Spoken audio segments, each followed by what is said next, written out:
Como ustedes pueden ver aquí, esto es piel, ¿verdad? Y esto es hemorroides.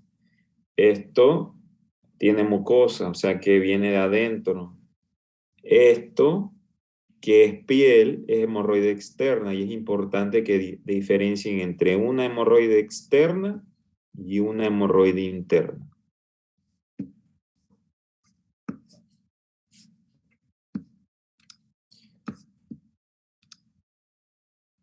Si ven una muchacha de 30 años con un embarazo de 30 semanas, en su tercer embarazo, sin antecedentes, viene con 2 días de una masa dolorosa y como ven en la figura de la izquierda de la pantalla, ven un aumento de la piel que recubre una hemorroide externa y que ven que tiene como un punto donde está saliendo un coágulo. Esa es una hemorroide externa trombosada, que ahorita veremos el tratamiento que se le hace a esto. La enfermedad hemorroidal históricamente está descrita desde la Biblia, en 1 Samuel, en la cual se castigaron a los filisteos por robarle el arca a los israelitas, y entonces supuestamente en términos de aphelium y techorium en hebreo, que significa masas dolorosas en el ano, los filisteos fueron atacados con esa plaga supuestamente y devolvieron el arca a los israelitas porque cada pueblo que tenía el arca le salían esas masas dolorosas describen ahí por semana. También está descrito en Hipócrates, en el Código Hammurabi.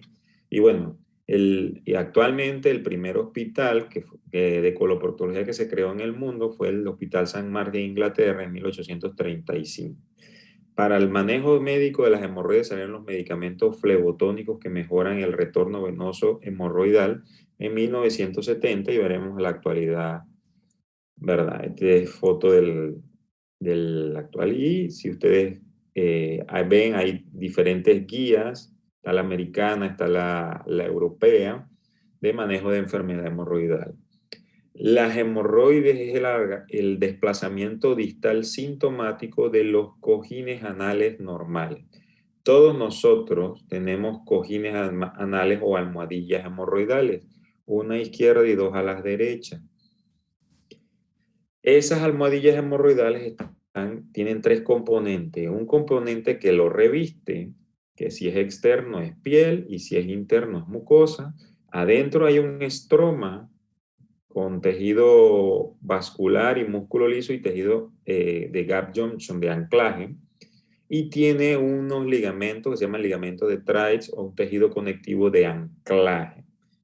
Cuando el paciente, por algún factor ya sea hereditario porque tiene una mala colágeno o porque su estilo de vida lo obliga a pujar por muchos años consecutivos, se daña su tejido de anclaje.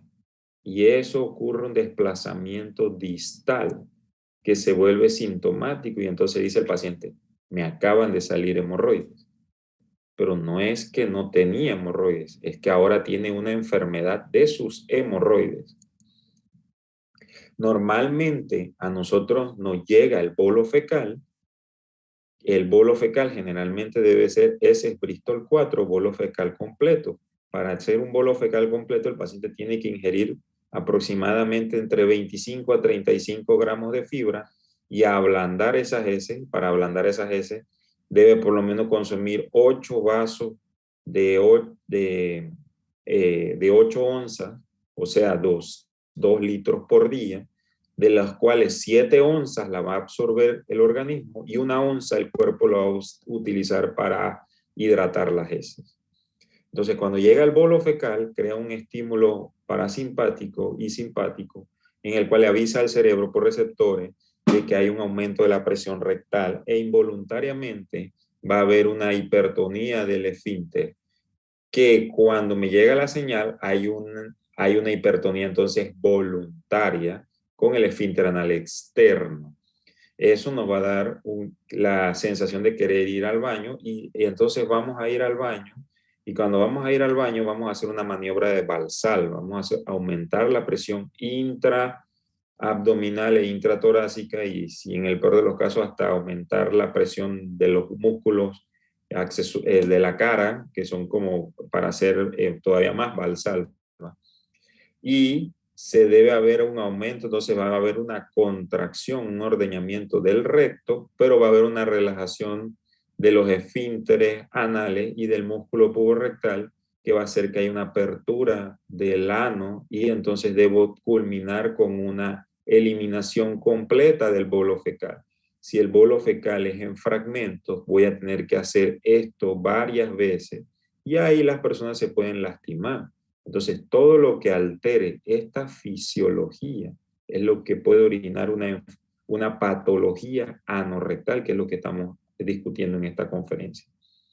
Entonces, en reposo, si su inodoro es muy alto o usted no sabe pujar, o sea, que puja con los glúteos y no relaja la pelvis, ¿verdad? Sino que tiene que pujar con el tórax y el abdomen y relajar la pelvis, usted puede hacer que no abre el ángulo anorrectal, que generalmente es de 90 grados, y debe abrir a por lo menos 150 grados, porque se relaja el músculo puborectal, o sea que el músculo puborectal hay un movimiento de relajación que se acerca al coxis, como ven en la figura de la derecha de la pantalla, y debe entonces abrirse el ángulo anorrectal para que haya una relajación, una eliminación completa de la defecación. Entonces, ¿para qué sirven las hemorroides? Bueno, tiene una continencia en reposo. El 10% de la continencia en reposo es dada por las hemorroides, las almohadillas hemorroidales, y un 90% por el esfínter anal interno. Ayuda a una discriminación sensorial y protege los esfínteres. Es la primera causa de sangrado digestivo bajo no severo, y es la segunda causa de sangrado digestivo bajo severo, ya que la primera es la enfermedad diverticular sangrante. La mitad del planeta a los 50 años refiere que en algún momento ha tenido síntomas de sus hemorroides. Y crea un impacto, por lo menos en estudios de Estados Unidos, un impacto en el sistema de salud.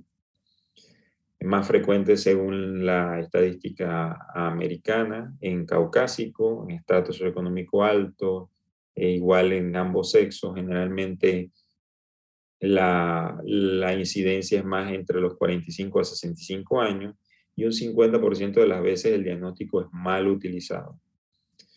La fisiopatología no es por una teoría venosa ni una teoría de hiperplasia vascular, es por la teoría de Thomson. La teoría de Thomson está descrito desde 1975 y es por el deterioro de los ligamentos de Treitz que sirven de sostén de las almohadillas hemorroidales.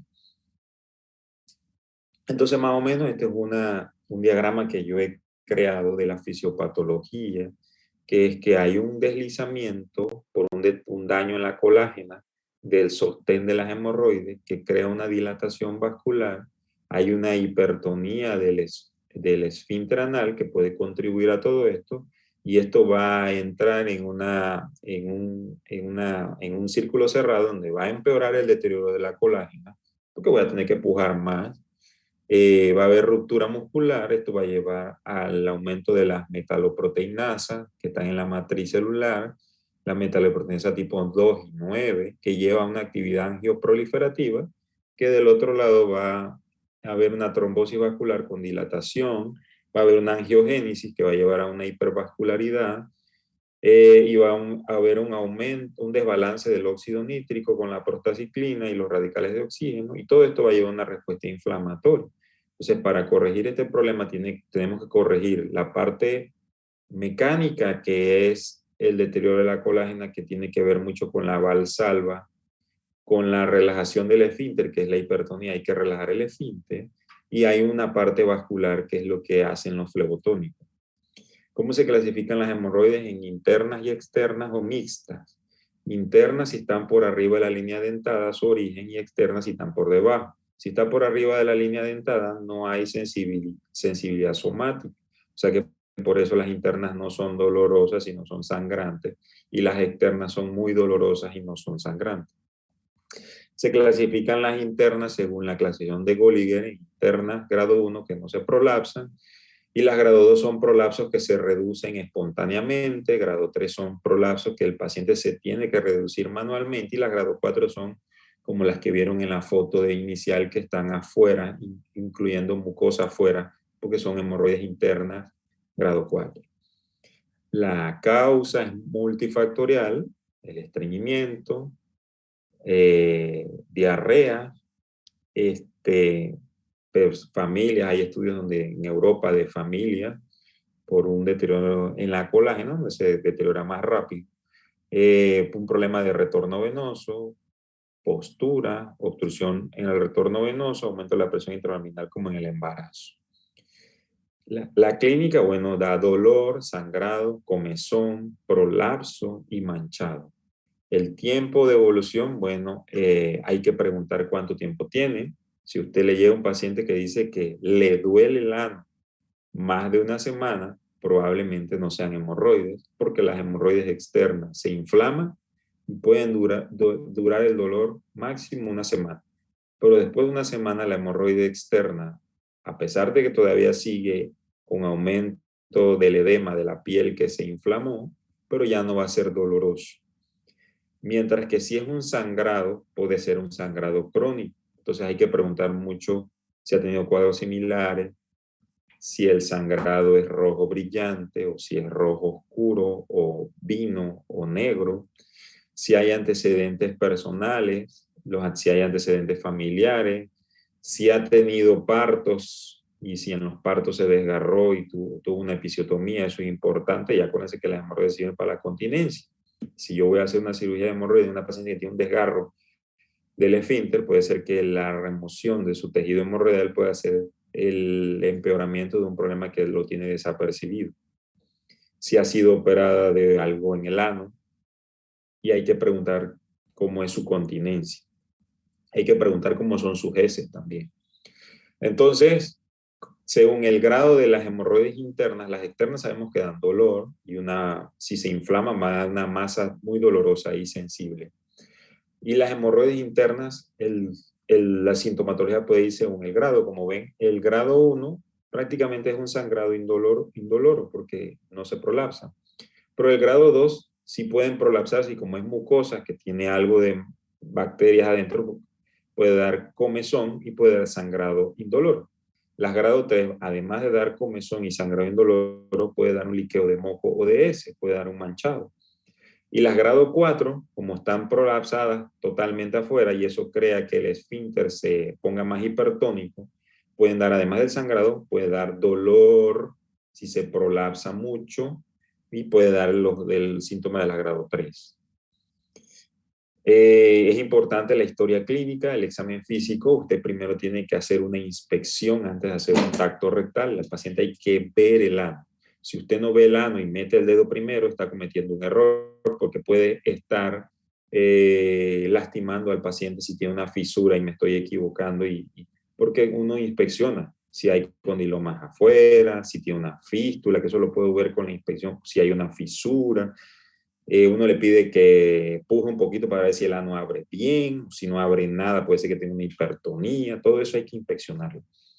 Ya cuando voy a hacer el tacto rectal, que es más fácil revisar al paciente en posición de Sims o en decúbito lateral izquierdo, como usted ve en mi camilla, el paciente atrás, el paciente, la cabeza va hacia arriba de la camilla y se acuesta sobre su lado izquierdo mirando hacia la pared y yo quedo con los glúteos viendo de frente y yo reviso al paciente. Separo con mi mano izquierda el glúteo superior que me queda hacia arriba, que es el glúteo derecho, que me va a quedar hacia arriba, y puedo ver el glúteo izquierdo. A veces si están muy hipertónicos le pido al asistente que separe el glúteo derecho y yo separo el glúteo izquierdo con mi mano y pido que empuje. Cuando voy a introducir mi dedo, primero tengo que utilizar dos guantes, una lámpara, una buena iluminación. Yo uso lámparas de cabeza. Siempre hay que colocarse doble guante, no confíen, los guantes pueden tener una ruptura o algo y me pueden ensuciar, así que hay que usar doble guante para hacer el tacto rectal. Generalmente el tacto rectal es con el dedo índice, no se usan los otros dedos para eso. Uno lubrica bien mi dedo que va a ser introducido y le pide al paciente, ya habiendo visto que no lo voy a lastimar, que puje. Y en el momento que él puja, el ano va a abrir. Porque recuerden que cuando uno puja, en la fisiología lo vimos, cuando yo pujo, aumento la presión intraluminal y el ano va a abrir porque el músculo puborectal se va para atrás y los esfínteres se van a relajar. Entonces yo aprovecho ahí ese pujo e introduzco mi dedo. Al introducir mi dedo debo sentir cuánto es la presión del esfínter en reposo. Si yo siento que hay demasiada tensión, yo trato de relajar al paciente, pero si veo que el paciente está demasiado apretado, tiene un aumento del esfínter, probablemente de la fuerza de su esfínter interno, ¿verdad? Entonces puede tener una hipertonía del esfínter interno. Pido que puje para ver si relaja cuando está mi dedo adentro, y si veo que no relaja nada, probablemente tiene alguna disinergia en el pujo, una disinergia en la relajación de los esfínteres. Puedo pedirle que apriete voluntariamente para medir la fuerza del esfínter externo. Toco más arriba y subo hasta el recto para ver si no tiene ninguna masa en la unión anorrectal o algún tumor. Con mi dedo puedo llegar por lo menos a unos 6 centímetros del margen anal, o sea que debo tocar el recto inferior, toda la circunferencia del recto totalmente. O sea que un tacto rectal bien hecho no demora menos de 30 segundos. No es que si es hombre, aprovecho y toco la próstata también, aunque no es mi territorio, pero tengo la obligación de tocar su próstata, y más si nunca se la ha chequeado.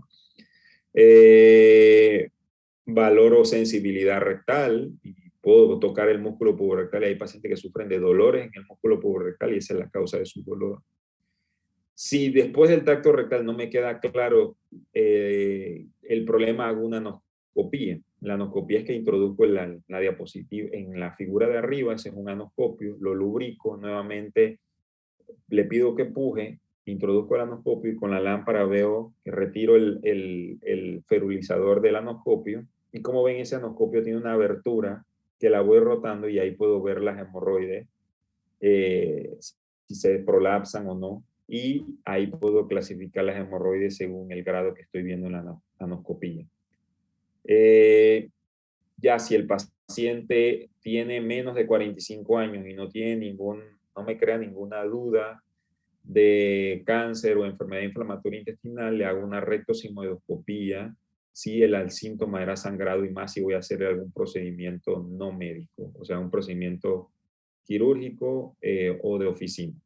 Antes de hacerlo, debo hacer una rectosigmoidoscopia. Y si el paciente me crea alguna duda de enfermedad inflamatoria intestinal o cáncer, aunque no importa la edad que tenga, es colonoscopia. Si el paciente tiene más de 45 años, tiene que hacerse una colonoscopia. Y si el paciente tiene antecedentes familiares de primer grado de consanguinidad de cáncer colorectal, se le hace la colonoscopia 10 años antes del familiar más joven. Si el paciente tiene anemia, no es normal que tenga anemia. Si puede tener 15 años y se le ganó una colonoscopia, porque no es el comportamiento típico que las hemorroides den anemia. Entonces, en el diagnóstico diferencial, un dolor agudo, definamos dolor agudo, menos de una semana, puede ser una hemorroide trombosada, ¿verdad? Y el otro diagnóstico es que sea una fisura anal. La fisura anal aguda, generalmente se considera aguda si tiene menos de 3 meses. Si el dolor es crónico, definamos el dolor crónico más de 3 meses, pues es una fisura anal probablemente crónica. Si tiene menos de 3 meses, pues es una fisura anal aguda. Pero como les dije, más de una semana ya no es hemorroides si tiene dolor. Puede ser una enfermedad de Crohn o un cáncer rectal.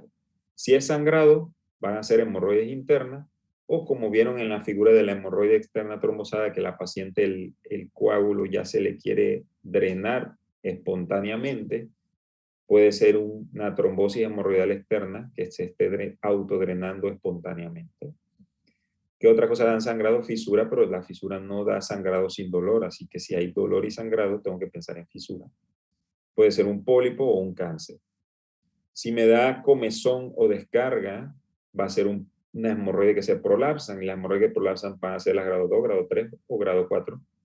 Y el diagnóstico diferencial puede ser una papila anal hipertrófica de una fisura anal crónica que veremos más adelante, una fístula, verrugas anales por papiloma que se llaman condiloma, un prolapso rectal o incontinencia. Si el paciente llega porque siente una masa, puede ser una hemorroide trombosada, pero que ya tiene más de una semana y ya no le duele. Entonces, esa trombosis se autorreduce espontáneamente luego de un mes. O puede ser una hemorroide prolapsada, grado 4, que tiene una masa ahí, pero generalmente tiene otros síntomas como moco, descarga. El diagnóstico diferencial de una masa es una papila anal hipertrófica, un absceso, un anal TAC, que es un colgajo perianal, o una enfermedad de Crohn. Y las hemorroides no dan síntomas inusuales, sino los 5 que dijimos: descarga, prurito, sangrado, dolor, prolapso. Esos son los síntomas de hemorroides. Si no da si hay otro síntoma, entonces, ¿verdad? Si el paciente siente calambre, eso no es hemorroides. Si el paciente siente un tapón ahí que no le sale, eso no es hemorroides, eso no es un síntoma de hemorroides. Entonces uno tiene que pensar en enfermedad inflamatoria o cáncer. ¿Cuáles son los problemas de la patología no rectal? No solamente la hemorroides. Bueno, que uno no debe demorar más de 5 minutos y probablemente el mundo moderno dura más de 5 minutos porque se lleva el celular al inodoro. Tenemos también las comidas rápidas que tenemos todo y también tenemos las creencias populares que tienen los pacientes. Todo siempre empieza con el manejo conservador. El manejo conservador es corregir los hábitos, tratar de aumentarle la fibra al paciente, que tome más agua, que cambie la postura de evacuar en el inodoro, tiene que quedar en posición fetal al evacuar, que no lea en el inodoro, que no demore más de 5 minutos. Si son hemorroides externas trombosadas, veremos ahorita, pero si son hemorroides internas, no importa el grado, hay que darle modificación en el estilo de vida y la dieta. Le puede añadir algo, si le duele, le puede añadir una crema para el dolor y darle flebotónicos en los primeros 2 grados. Si eso falla, entonces probablemente si son hemorroides internas, pueden ir a un procedimiento de oficina, y si son grado 3, grado 4, irían a cirugía. ¿Cuál es el tratamiento médico? Bueno, todo ser humano debe consumir 25 gramos de fibra al día, máximo 35. Generalmente las mujeres 25 gramos, los hombres 35 gramos. ¿Cuántos gramos de fibra tiene una fruta o un vegetal o una miniestra? Bueno, una porción de eso, que es un cuarto del plato, tiene 5 gramos. Por eso que dice que 2 porciones de fibra deben estar en la mitad del plato, ahí van 10 gramos, y la otra mitad deben ser carbohidratos y proteínas. Entonces, si usted en cada comida come 2 porciones de fibra en el desayuno, 2 porciones de fibra en el almuerzo y 2 porciones de fibra en la cena, usted ha comido 30 gramos de fibra, usted va a tener ese Bristol 4 muy seguro si ingiere 2 litros de agua. Son 8 onzas, 8 vasos de 8 onzas, 64 onzas al día, 2 litros de agua, de las cuales 250 mililitros le van a quedar a la GES. Los otros 1.800 mililitros le van a quedar al cerebro, riñones, corazón, todo. Hay que hacer ejercicio cardiovascular 30 minutos por día y tener un buen ciclo de día y noche, o sea, dormir bien sus 8 horas. ¿Qué es estreñimiento? Bueno, estreñimiento es evacuar con esfuerzo, tener heces abultadas o duras, sentir que evacúo incompleto, evacuando menos de 3 veces a la semana. Si cumplo 2 criterios en más del 25% de mis evacuaciones por 3 meses, eso es estreñimiento. Como le dije, las heces Bristol 3 y 4 son las normales. Heces Bristol 1 y 2 no come fibra ni toma agua. Heces Bristol 5 y 6 toma agua pero no come fibra porque no hace el bolo fecal completo. Entonces, ¿cuál es el manejo médico? Además de corregir la cantidad de fibra y agua, uno le puede dar flebotónico, que tiene evidencia 1B.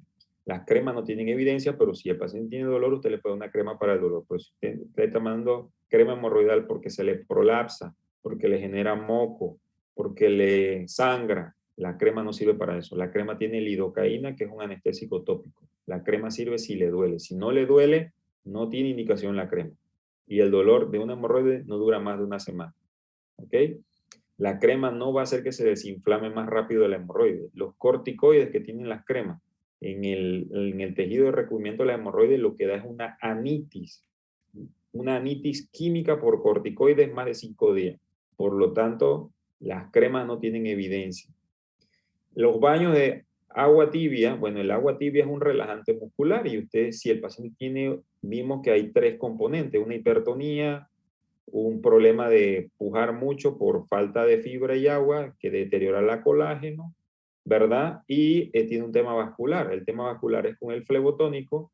La fibra es para corregir el tema del pujo con los cambios de posición de angulación en el inodoro, y el baño de agua tibia es para relajar el esfínter.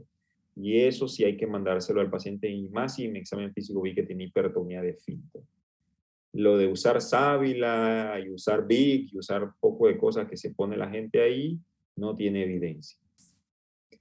¿Qué ocurre cuando hay una trombosis de las hemorroides externas? Las externas duelen y, como vimos en el caso de la muchacha embarazada, tenía una hemorroide externa trombosada de 2 días. Entonces, como tiene 2 días, tiene indicación, y está con máximo dolor, tiene indicación de hacer una excisión de la trombosis, que es, como ven ahí, relajar, poner anestésico tópico con lidocaína y bupivacaína. Se le pone 1 o 2 cc ahí, eso se llama bloqueo pudendo, y le abres la hemorroide, la piel, y le haces un pequeño orificio de 1 centímetro y le drenas el coágulo, le eliminas la trombosis, ¿verdad? Y eso se deja abierto. Esa es la técnica de dejar abierta que la recomienda el Colegio Americano. La técnica de dejar cerrado, de ponerle un punto, es muy difícil en consultorio ponerle punto ahí. Y si le pones punto y tenía una trombosis, tienes más probabilidad que le recurra la trombosis. Entonces, por eso mi técnica es esta, la técnica abierta de excisión de trombosis hemorroidal externa. ¿Qué pasa si el paciente me llega con la trombosis, pero me llega al 7º, 8º, 9º, 10º día? Ya no tiene dolor, porque la evolución natural de la enfermedad de trombosis hemorroidal externa es que los primeros 4 días tiene un pico de dolor y después de eso viene bajando. Muchos pacientes llegan 1 semana después de que les inició todo, ya no tienen dolor, pero ellos vienen porque sienten la bolita. La bolita, flebotónicos, baño de agua tibia, fibra, y volverlo a revaluar en 1 mes, ya que hay una posibilidad que no se resuelva espontáneamente la trombosis. Entonces a esos pacientes les quedaría un colgajo perianal que, si es muy grande, podría quedarle molestando, y eso sí sería una cirugía electiva. Entonces, los baños de agua tibia tienen evidencia, la postura tiene evidencia. Un estudio en Massachusetts les dieron a 52 participantes las primeras 2 semanas sin el banquito, y las siguientes 2 semanas del mes del estudio el banquito, y ellos mejoraron su evacuación completa, y la cantidad de tiempo que demoraban en el inodoro fue reducido en las 2 semanas que usaron el banquito. Y entonces por eso ustedes ven que tiene una influencia positiva en la duración, en el pujo y en la evacuación incompleta en el estudio. Es un estudio publicado en el Journal Clínica de Gastroenterología de 2019. Entonces, por eso recomendamos. Un estudio Israel también demostró lo mismo. Los flebotónicos al inicio, hace años, no tenían evidencia. Las guías americanas, las guías americanas lo mencionan, pero todavía lo ponen como evidencia intermedia. Las guías europeas, las guías asiáticas ya lo recomiendan como fuerte evidencia. Y como ven, está a favor de los flebotónicos. Yo uso flebotónico, hay varias marcas en el mercado que me las voy a reservar, pero tienen que tener diosmina, esperidina. Hay otros que tienen 5 flavonoides que tienen un efecto antiinflamatorio en la cascada vascular de la inflamación de la enfermedad hemorroidal. El de los 5 flavonoides, la diosmina, troxerutina, esperidina,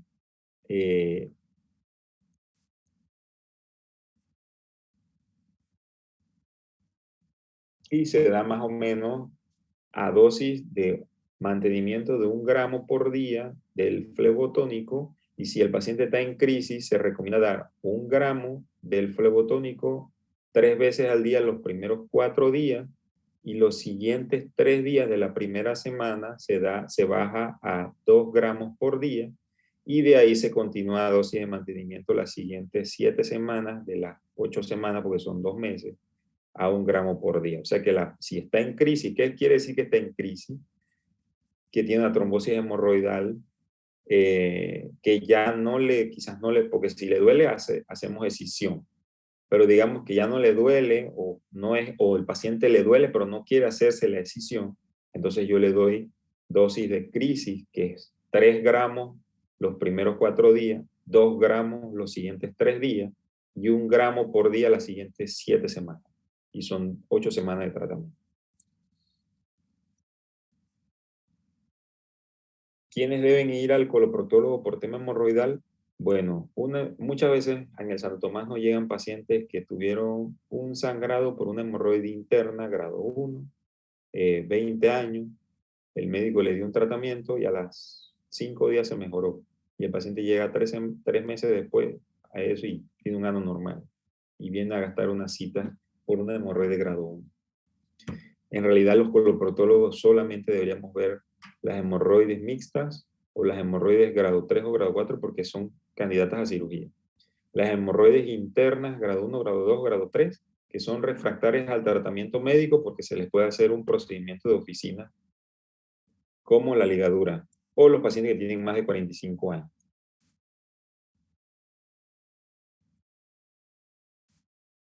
En cuanto a los tratamientos de oficina, vamos a verlo más adelante. Entonces, en el ejemplo de la paciente, lo que había que hacerle era una incisión de trombosis y se le podía dar a dosis de crisis 1 gramo de flebotónico 3 veces por día los primeros 4 días, después 1 gramo 2 veces por día por 3 días y después completar los 2 meses de 1 gramo al día de mantenimiento. Como se le hizo una herida, se le deja un cicatrizante y el flebotónico se puede usar en el tercer trimestre y en el segundo trimestre. En el primer trimestre no es recomendado utilizárselo porque no hay evidencia. ¿Por qué no hay evidencia? Porque nadie se atreve a hacer los estudios en embarazo de primer trimestre. Ustedes saben que es muy delicado hacer un estudio de un embarazo en el primer trimestre. Tiene que darle suplemento de fibra, tiene que darle un instructivo por escrito en cuanto a la dieta y el agua, instrucciones de posición en el inodoro y hábitos, darle analgésico, hace que relaje esfínter con agua tibia y volverla, esta paciente había que volverla a ver después del parto. ¿Qué pasa si tengo un paciente de 50 y tantos de años sin comorbilidades y tiene este prolapso y sangrado rectal esporádico desde hace años? Es evidente que la hemorroide interna posterior izquierda a la derecha de la pantalla y hacia abajo le sangra porque ahí tiene una lesión y le sangra, ¿verdad? Son hemorroides tanto internas como externas, como les mencioné. No está en crisis. Este paciente lo que se tiene que hacer primero por la edad es una colonoscopía. Le corrijo lo de la fibra, la posición y todo, pero ya él tiene un cambio anatómico. Este paciente probablemente como son hemorroides mixtas, pues tiene externas e internas, no califica un procedimiento de oficina porque no son hemorroides internas solamente, son hemorroides mixtas, tanto externas como internas, grandes que se prolapsan. Entonces este paciente va a ir a cirugía, ¿verdad? Llegó tarde, no fue que llegó con una inflamación y que puede ser revertido, no, es que ya tiene un deterioro en su colágeno y ya por de sostén y requerirá cirugía. Darle fibra, cambiar el estilo de vida y los hábitos en el inodoro. ¿Cómo es la cirugía de hemorroides? Veamos, la remoción de cirugía de una hemorroidectomía, que es la técnica quirúrgica que más cura al paciente en un 99%, pero es una cirugía que va a molestar porque va a dejar una herida. Se puede hacer remoción con tijera y suturar con suturas absorbibles, o se puede hacer una remoción con dispositivo de energía que no hay que suturar como este, pero son dispositivos de energía que son caros. ¿Cuál es la ventaja? Bueno, como ven aquí, esto no está editado el video, no sangra el paciente. Y es rapidísimo, como no está editado y dura 50 segundos la cirugía de esa hemorroide, ¿verdad? Y se remueve, ahí es donde está el ligamento de estrella, ahí es donde podría sangrar, ¿verdad? Ahí es donde está la unión anorrectal de la hemorroide, y ahí como ven queda, él coagula y corta y deja el sello y me evita dar la cirugía. Y el otro procedimiento es una ligadura interna del que se puede hacer en oficina o se puede hacer endoscópicamente y se puede hacer en la oficina, en el consultorio, porque son hemorroides internas que no, como las hemorroides internas no duelen, uno puede hacer una ligadura porque no hay sensibilidad somática, es visceral. Uno tiene que ligar por arriba de la línea dentada porque si no al paciente le va a doler. La fisura es una ruptura de la del epitelio, es algo muy común, probablemente en mi opinión es más común que las hemorroides, porque hay un subregistro. ¿Cuántos de aquí quizás no nos dio una fisura? Creímos que era una hemorroide, nos ardió y sangró, y pensamos que son hemorroides, y como les dije, la hemorroide externa duele y la interna sangra, ¿verdad? Pero si me duele y me sangra al mismo tiempo y solamente es cuando evacúo, eso es una fisura. Factores de riesgo: estreñimiento, diarrea, sexo anal o cirugías previas. No se sabe bien la causa, pero se cree que hay una teoría mecánica y vascular. La teoría mecánica es que hay un trauma porque algo dilata el ano, ya sea las heces o la práctica sexual anal, de una consistencia dura, o ir mucho al baño, diarrea, mucha frecuencia de las heces, y tengo un esfínter hipertónico o me lastimo y se me pone hipertónico. Generalmente las heces que nos pueden lastimar son las heces tipo 1 o tipo 2, y las heces tipo 5 y 6, que son más diarreicas, nos pueden hacer evacuar incompleto e ir varias veces. El ángulo anorrectal, como ya lo expliqué, y los inodoros modernos pueden contribuir a lastimarme principalmente en la cara posterior del ano. Y generalmente la cara posterior del ano y la cara anterior del ano, la circulación del ano viene por las caras laterales, no por la cara anterior y posterior. Entonces, una herida en la cara anterior y posterior es la herida más hipoperfundida que hay. Entonces, por lo tanto, debido a una hipoperfusión, son heridas más difíciles de cicatrizar. Las manifestaciones: un sangrado con las heces o en el papel, un dolor anal al evacuar, ardor de garra corta, el paciente tiene miedo de evacuar, hasta miedo de comer, y el dolor le dura horas después de evacuar o minutos después de evacuar.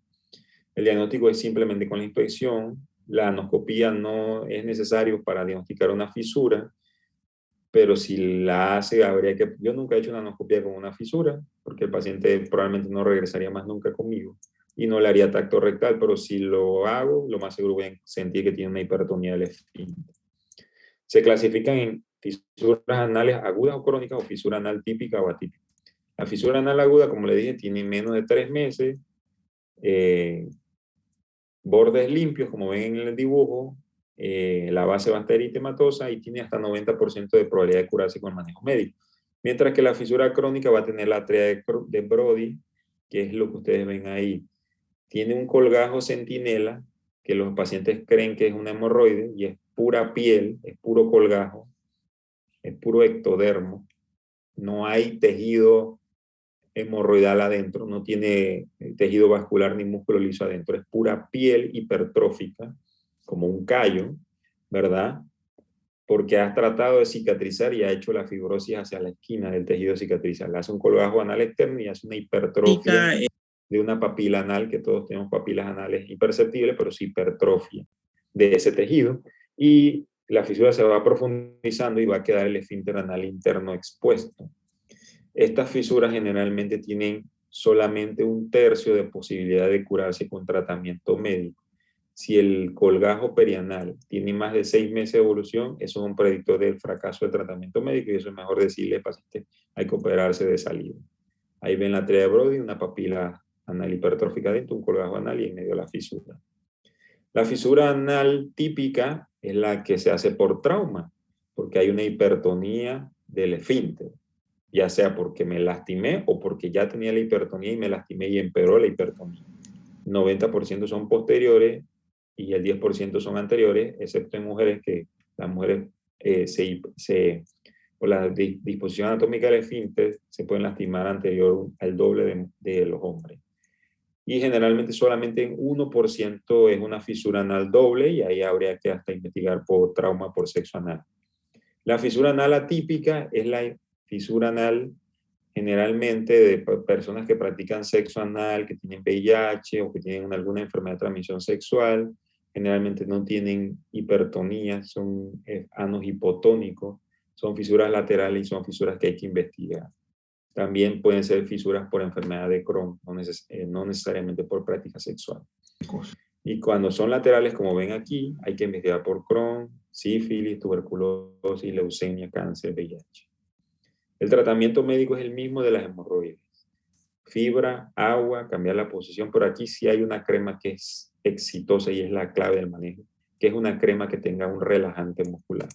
Generalmente los relajantes musculares son a base de nitroglicerina o nifedipina o de bloqueadores de canales de calcio como el diltiazem, que inhiben la acción del óxido nítrico a nivel del músculo liso y crean una relajación del esfínter anal interno, que es el que hace la hipertonía en reposo, que es el que hace que me fisure. El Botox también tiene una toxina botulínica, una acción de relajante muscular y se considera una segunda línea de tratamiento como un punto intermedio entre una fisura anal crónica, que el paciente tiene temor a la cirugía de relajación de esfínter, se le puede hacer una relajación médica química con Botox y habría que esperar, valorar la respuesta 4 meses después para ver qué es lo que dura el efecto del Botox, a ver si la fisura cicatrizó. Entonces, el efecto adverso principal de las cremas relajantes es la cefalea, principalmente la nitroglicerina. Esa es la ventaja del diltiazem. En Panamá hay cremas con nitroglicerina que se mandan a preparar con nifedipino o con diltiazem. Yo solamente uso la de diltiazem, ya que en mi escuela en mexicana esa era la que usábamos y vimos muchos pacientes con abandonos de la crema de nitroglicerina por cefalea. El efecto adverso del diltiazem es que puede dar prurito anal en un 5% de los pacientes. Entonces uno le da el relajante muscular, además de las medidas de manejo médico, y por 4 a 6 semanas y uno tiene que reevaluar ese paciente, ya que si es aguda, tiene un 10% de posibilidad de no curarse, y si es crónica, tiene hasta un 70% de no curarse. Los calcios antagonistas, vía tópica es superior a vía oral, hay que darle vía tópico, mayor efectividad sobre los nitratos, menor toxicidad, lo que le dije, y tiene una efectividad inferior a la cirugía, es obvio, la cirugía es lo que mayor efectividad tiene. Pero si usted pone Botox con calcio antagonista, tiene un efecto bastante parecido a la esfinterotomía. La toxina botulínica, generalmente yo pongo hasta 50 unidades de Botox, tiene un efecto de hasta 4 meses, es excelente segunda línea de tratamiento y es mayor efectividad en fisuras anteriores que posteriores. Aquí vemos, se pone al lado de la fisura y si uno ve que el paciente tiene algún tema de pobre relajación del músculo puborectal, también le podemos poner en el músculo puborectal, pero en el músculo puborectal habría que utilizar un ultrasonido como guía, mientras que en la fisura, sí, ahí está, en todo el borde anal, ahí se puede poner bajo visión directa. Se pone al lado de cada fisura, generalmente 25, yo pongo 25 unidades de cada lado. Hay otros que ponen 10 y 10, 20 unidades. En total, la ampolla trae 100 unidades. Los riesgos de recurrencia después de toxina botulínica se hablan entre un 20 a 50%. Sin más, si tiene enfermedad de más de un año de duración.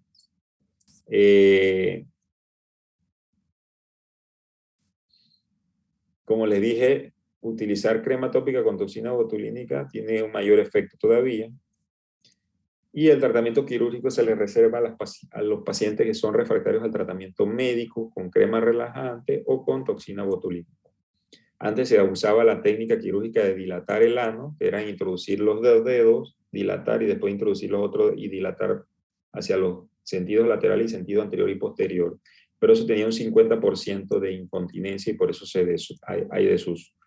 La esfinterotomía, que es esto, que es hay dos técnicas, la técnica abierta y la técnica cerrada. La técnica abierta es hacer una incisión en el surco interesfintérico entre los dos esfínteres, una incisión de 1 centímetro y buscar el esfínter anal interno. Y cuando ya encuentro el esfínter anal interno, hacer una esfinterotomía, o sea, cortar el esfínter para que quede relajado. Pues se puede hacer hasta la línea dentada, se puede hacer del tamaño de la fisura, si la fisura mide medio centímetro, cortar medio centímetro. Esos son dos métodos y yo hago el método de sentir que rompo la fibrosis. Cuando yo siento que la hipertonía, que hay una banda gruesa que se siente una fibrosis, se libera, entonces yo suspendo la esfinterotomía, ya no sigo cortando. Y cierro la herida, hay otros que la dejan abierta. Generalmente esa herida siempre se abre pues, con suturas absorbibles, se abre y cierra por segunda intención. Y la técnica abierta es no hacer ninguna herida, introducir un bisturí lanceta, que es el número 11, que es ese que ven ahí, en el surco interefintérico, tener con la mano derecha y con la mano izquierda, con el dedo índice, estoy con el dedo dentro del canal anal para llevar un control, y con mi mano derecha voy haciendo un pequeño corte del esfínter hasta que yo sienta que libero. No hay ninguna diferencia entre una técnica y la otra, simplemente saber hacerlo. Las complicaciones, bueno, si corto mucho, puedo quedar con incontinencia. Generalmente el riesgo de incontinencia de la población general es de un 2%, probablemente eso va aumentando a medida que va la gente envejeciendo. Ahora la esperanza de vida es mayor, hay más prácticas sexuales anales, eso también es aumento de riesgo de incontinencia, así que probablemente el riesgo de incontinencia de la población general es mayor. Que se habla de que una mujer mayor de 65 años de 3 va a tener incontinencia fecal. Entonces, si el paciente tiene un antecedente de esfinterotomía, puede tener una alteración en la calidad de vida hasta un 8%. La recurrencia es de un 5 o menos por ciento. Y el riesgo de infección o fístula ahí es de un 2%. Los abscesos y fístulas anales es la misma fisiopatología. Un absceso es la manifestación aguda y la fístula la manifestación crónica. Generalmente la incidencia es de 2 en 100.000 habitantes. La incidencia de los abscesos no se sabe realmente, pero se habla que puede ser hasta un 5% de todas las cirugías de urgencias en un cuarto de urgencia. Generalmente la incidencia es entre los 20 a 60 años. Es más frecuente en hombres, ambas, tanto el absceso como la fístula. Generalmente se habla porque hay una teoría de una obstrucción de las glándulas anales, que son vestigios no funcionales de un remanente embriológico, que hay personas que sí son funcionales y que si se tapa la cripta de esa glándula funcional va a producir una fístula anal. Factores de riesgo, como ven: ser hombre, fumador, practicar sexo anal, hábitos evacuatorios incorrectos, mayor tiempo en el inodoro sentado. Entonces, la teoría criptoglandular, que explica el 90% de los abscesos y fístulas anales, pero el otro 10% puede ser infecciones, enfermedad inflamatoria intestinal, trauma, malignidad, radiación. La teoría criptoglandular, hay una respuesta huésped a los peptoglicanos en la pared celular bacteriana que produce más citrina, y esto es acelerado por la testosterona. Y si no se drena ese moco por la cripta anal y la cripta anal se inflama, ya sea porque se lastimó con heces, ya sea por diarrea o heces duras o cuerpo extraño, se tapa la cripta y no tiene para dónde drenar la glándula y puede hacer un absceso, que se clasifica según la ubicación del absceso. Puede ser interefintérico, entre los dos esfínteres, puede ser transesfintérico, isquiorrectal, en la fosa isquiorrectal, que está afuera del esfínter anal externo. Puede ser perianal, puede ser supraelevador, puede ser posterior, que es el posanal superficial, por debajo del ligamento anococcigio, o puede estar posanal profundo por arriba del superior al ligamento anal anococcigio. Como ven, el perianal es el más frecuente, después el interefintérico en algunos y el supraelevador. En cuanto a las fístulas, se clasifican en fístulas anales no complejas y complejas. ¿En qué se diferencia las complejas de las no complejas? En el riesgo de incontinencia. Y como ven en la figura, las complejas generalmente son las supraesfintéricas y las extraesfintéricas, porque agarran todos los esfínteres, todo el espesor completo del esfínter. Las transesfintéricas, a pesar de que atraviesan los dos esfínteres, pero como van a la línea pectínea o a la línea dentada, pueden agarrar menos de un tercio del esfínter anal externo y por lo tanto se consideran no complejas. Y las interesfintéricas solamente van a agarrar el esfínter interno, y si agarran menos de un tercio también no son complejas. ¿Cuáles son las manifestaciones? Bueno, un absceso da los signos de Celso: dolor, fiebre, eritema, rubor, calor, dolor, y si es muy grande y es hacia anterior, puede dar disfunción urinaria. La fístula va a haber una historia previa de absceso, o puede dar por el orificio de la fístula secundario sangrado, manchado, drenaje crónico intermitente e hipersensibilidad, que se libera cuando descarga por el orificio. La regla de Goodsall es una regla antigua que se usaba para saber dónde está el orificio primario. Se decía que si estaba dentro de un radio de 3 centímetros del orificio secundario y la fístula era anterior, el orificio primario seguía un trayecto radial recto. O sea que si estaba ubicado a las 4 del reloj, el orificio iba a estar a las 4 del reloj en el ano. Si es posterior, iba a tener un trayecto curvo y que todas iban a estar en el orificio primario iba a estar en la línea media posterior a las 12, ahí va a estar. Eso es para encontrarlo en el quirófano. Si ya es más de 3 centímetros el orificio secundario, el orificio primario puede estar en cualquier sitio. En realidad ya todo esto murió con el uso de la resonancia y del ultrasonido anal. Un ultrasonido anal me puede dar la ventaja de ver el trayecto de la fístula. Aquí podemos ver hacia la cara posterior, hacia abajo, que se inyecta agua oxigenada y se ve una hiperecogenicidad, algo más blanco que brilla. Como este es un ultrasonido 3D, se puede rotar y ver todo el largo del canal anal. Aquí podemos ver que abajo está pintando algo hiperecoico.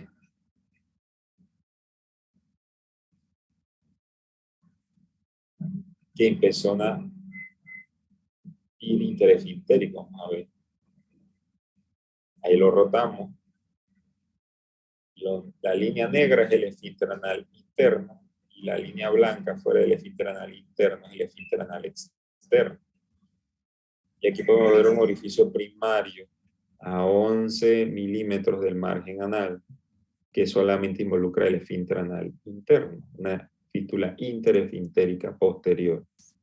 Baja porque está nada más agarra un centímetro del esfínter anal interno. Y con esto ya yo puedo saber que puedo hacer una cirugía de eliminar la fístula, no de conservar los esfínteres. O sea, que yo puedo cortar esfínter aquí sin temor. Este es otro ejemplo. Aquí puedo medir los esfínteres. Aquí veo una fístula que atraviesa los dos esfínteres, anterior, diferente, y eso me sirve para planear qué cirugía le conviene al paciente. Una fístula anal transesfintérica anterior, que esta sí involucraba un poquito más y puse ahí que considerar una cirugía conservadora de esfínter. La resonancia es ideal cuando es un caso complejo o enfermedad de Crohn.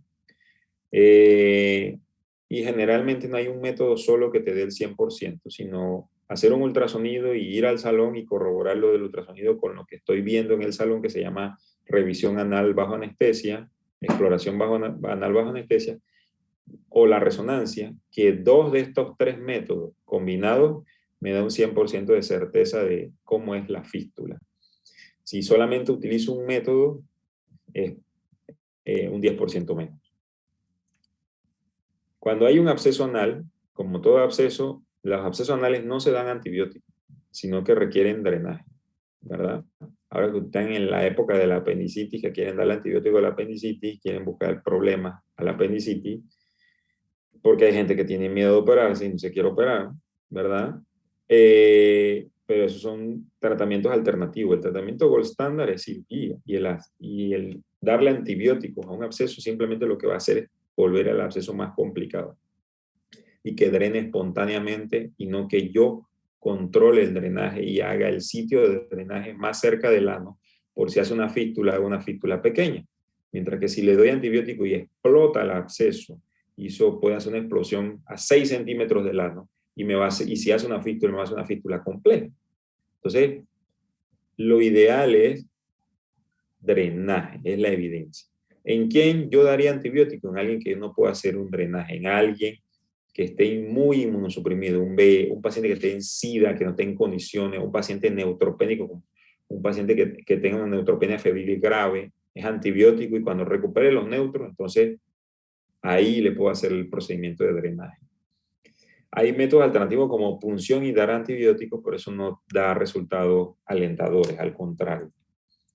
Entonces, la técnica se puede hacer si es perianal, anestesia local, abrir una incisión de 1 centímetro y la incisión tiene que ser en cruz. Tengo que quitarle los bordes para que, que quede elíptica la incisión para que no se cierre fácilmente, porque si nada más la dejo lineal, se va a cerrar al día siguiente y va a quedar mal drenado. Así drené una paciente hace 5 días, que la drenaron nada más una incisión lineal en el San Miguel Arcángel y no hicieron la elipsis. Si hubieran hecho la elipsis bien, la paciente no hubiera tenido que venir conmigo. La mitad de los pacientes que tienen un absceso van a hacer una fístula, y la fístula es sinónimo de cirugía porque no resuelve espontáneamente, un drenaje persistente, con absceso recurrente y riesgo de malignidad, y es un tratamiento desafiante porque tenemos que evitar la incontinencia, o sea, evitar cortar la mayor cantidad de esfínter posible, pero eliminando las fístulas. Las fístulas no complejas y las fístulas complejas como esta. Generalmente el tratamiento ideal es con una fistulotomía, que es abrir el trayecto y que cierre por segunda intención, eliminando el orificio primario, que es el que está enfermo. El cetón se deja para cuando hay infección, como vieron en la fístula compleja que tenía abscesos. Bueno, se le dejó un cetón y lo que ven blanco son drenajes perros que yo le quito 1 o 2 días después que ya drené el absceso. Entonces son pacientes diabéticos muy mal controlados, con un absceso anal con 3 fístulas, que les dejé ese hilo azul que es un cetón.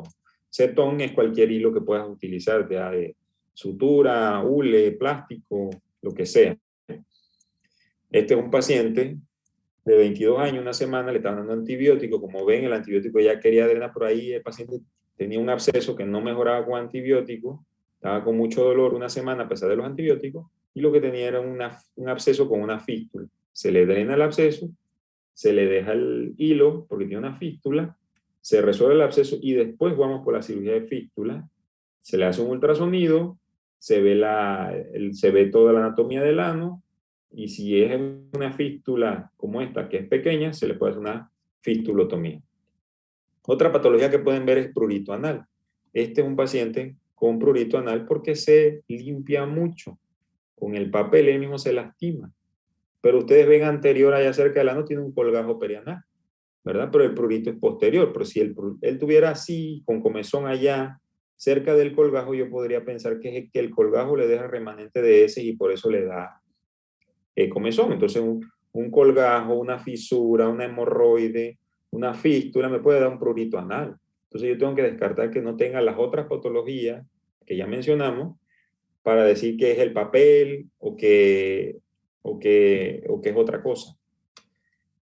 Entonces, el prurito es una condición dermatológica que lleva con una sensación desagradable de querer rascarse ahí en la región perianal. Es más frecuente en hombres,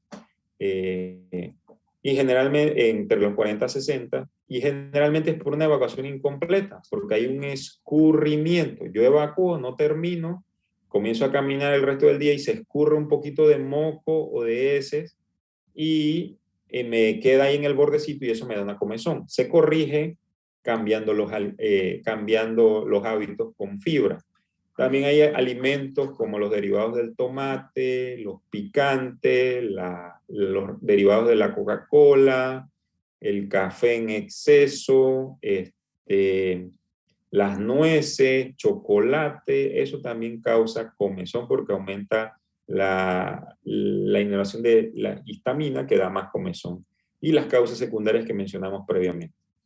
Aquí ven café, té, cola, licor, cerveza, chocolate, ketchup, nueces, leche, uvas, algunas frutas cítricas pueden dar comezón, popcorn, especies.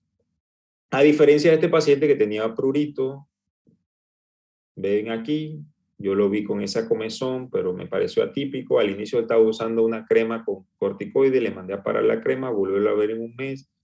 Vi que ahora después en el pulgar también tenía unas lesiones, le hice una colonoscopia y era una enfermedad de Crohn. ¿Ok? Tenía 30 años. Era un americano. A diferencia de que este es que se está limpiando, exceso de rascado. Igual hay que darle algún antihistamínico o algo para bajar un poco la sensibilidad de la comezón. La enfermedad pilonidal, este es un absceso pilonidal, puede dar un absceso pilonidal, más frecuente en hombres porque somos velludos, principalmente entre los 15 hasta los 30 años, porque es la edad que el vello está fuerte y puede hacer una reacción de cuerpo extraño porque se encona o se entierra. Gente muy gorda, que tiene la hendidura glútea muy, muy profunda, o sea, son muy nalgones. Si la mujer es velluda y nalgoncita, también puede ser en mujeres, pasa mucho tiempo sentado, se cayó, se golpeó también. La depilación la previene, si hay gente muy velluda con la hendidura muy profunda, si le da esto puede evitar algún problema por la depilación. Si es absceso es drenaje y si es crónico es cirugía, que es remover el quiste, como ven aquí, hacer una incisión. Ahora hay técnicas mínimamente invasivas del quiste, que son, este es un flap que hice, que son de electrofulgurar el quiste y quemarlo, que se los mostré de las nuevas técnicas en coloproctología en la charla anterior, que nos demoramos 20 minutos de más. Les mostré la técnica de tratamiento endoscópico de quiste pilonidal, que es en vez de quitar esto, meter una camarita por donde está el orificio y quemarlo todo y eliminar todo el vello de ahí adentro, y tiene un éxito como de un 85%, pero remover el quiste tiene un éxito de 95%, lo que pasa es que deja una herida grande.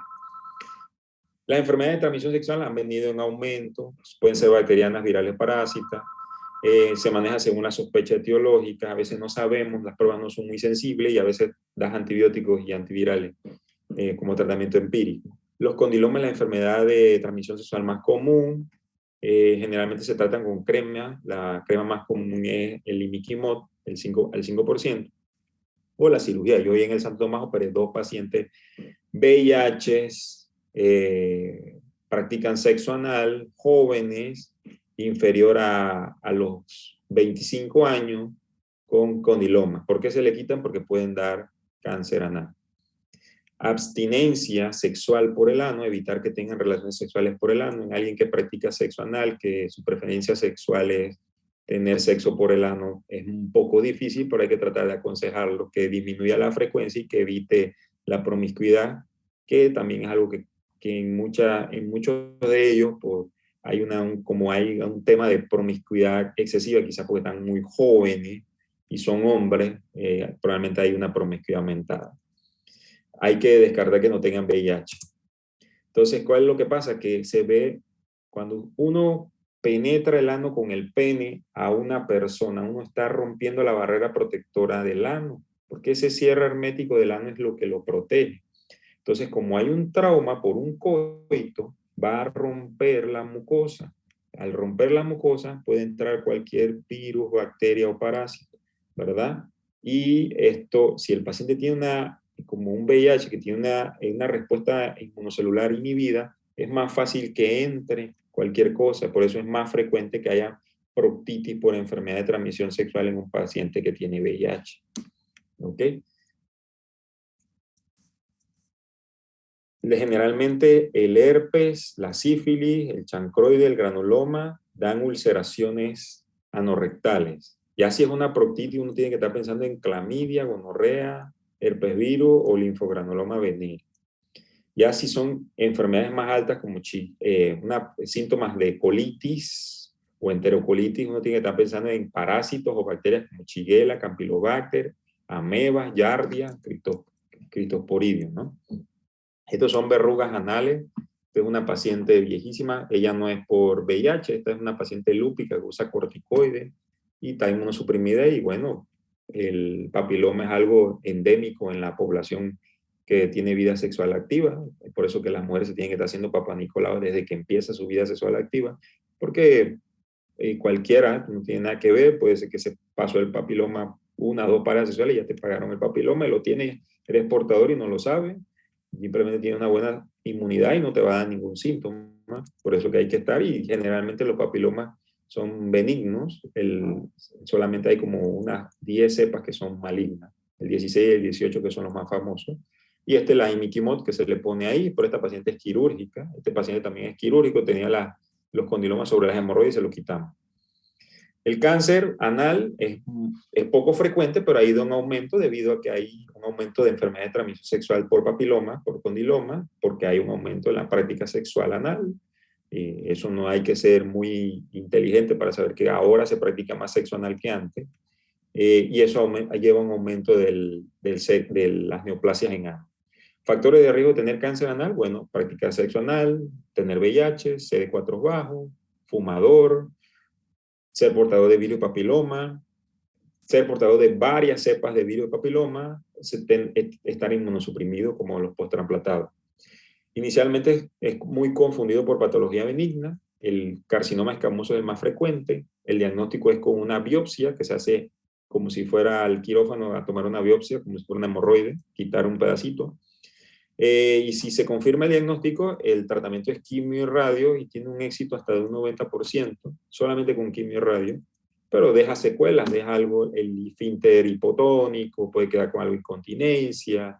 Ya esos pacientes, ese ano, si practican sexo anal, no les va a quedar funcional para practicar sexo anal, van a quedar deprimidos, viene una serie de problemas, pero bueno, se quedan vivos del cáncer. Es un cáncer que la mayoría de las personas no se mueren, sino se salvan. Lo mejor es evitarse esos problemas de no tener VIH, no tener papiloma en el ano, mejor es evitar eso. Como ven, el sexo anal no tiene ningún beneficio, no hay ningún artículo que diga que el sexo anal tenga beneficios, tiene riesgo. ¿Por qué toco ese tema? Porque hay un aumento en el cáncer y mi idea es prevenirlo siempre y ustedes van a prevenir.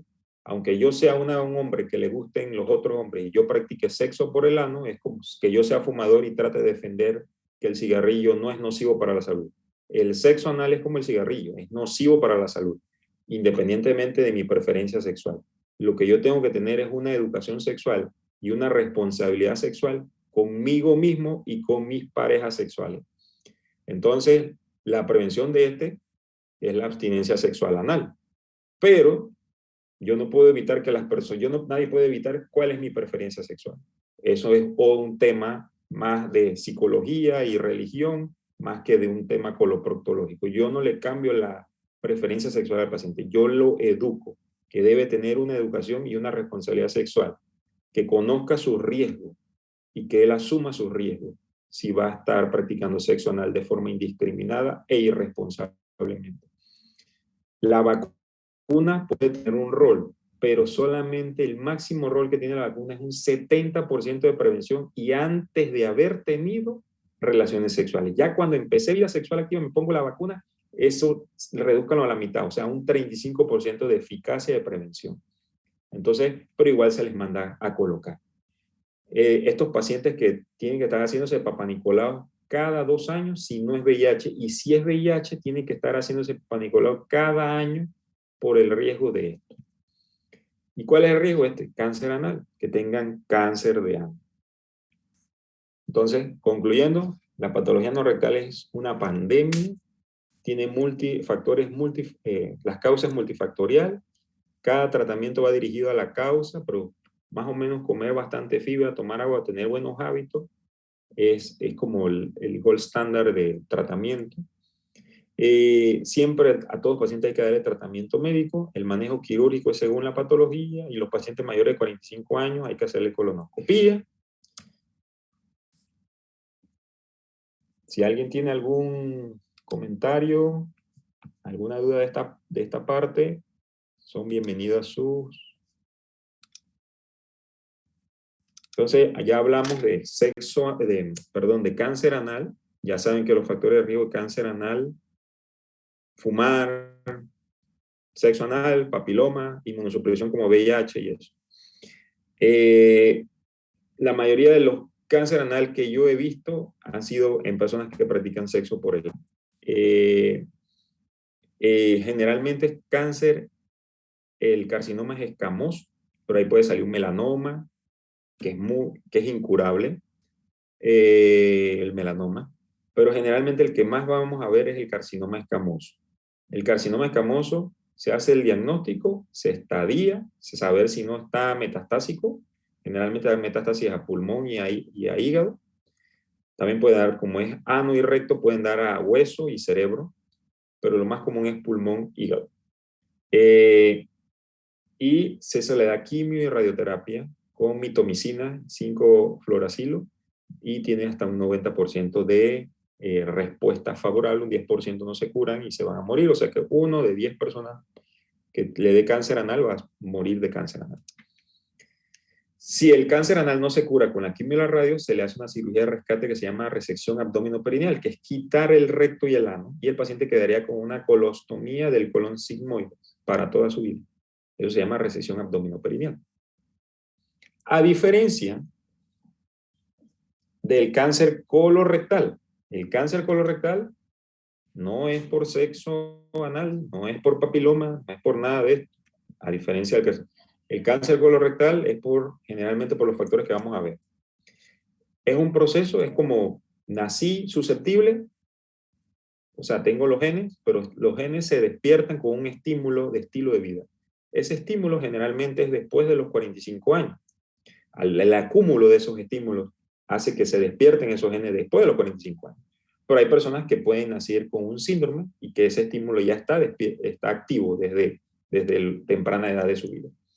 Generalmente son tres vías: la vía molecular de la inestabilidad, inestabilidad cromosómica, la inestabilidad microsatélite y el fenotipo metilado.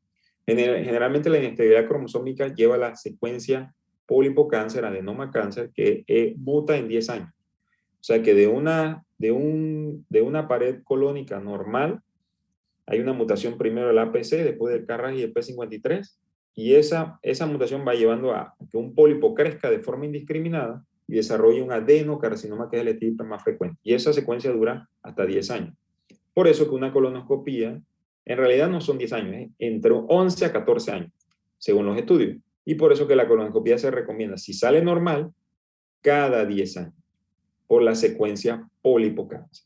Si es en alguien después de los 45 años. Si es en alguien que se conoce que tiene una mutación genética, no puede ser cada 10 años, porque ahí tienen esto acelerado a 3 años. Entonces aquí las colonoscopías son cada año o cada 2 años. Cada día se van sabiendo nuevos marcadores moleculares involucrados que se intercomunican, ¿verdad?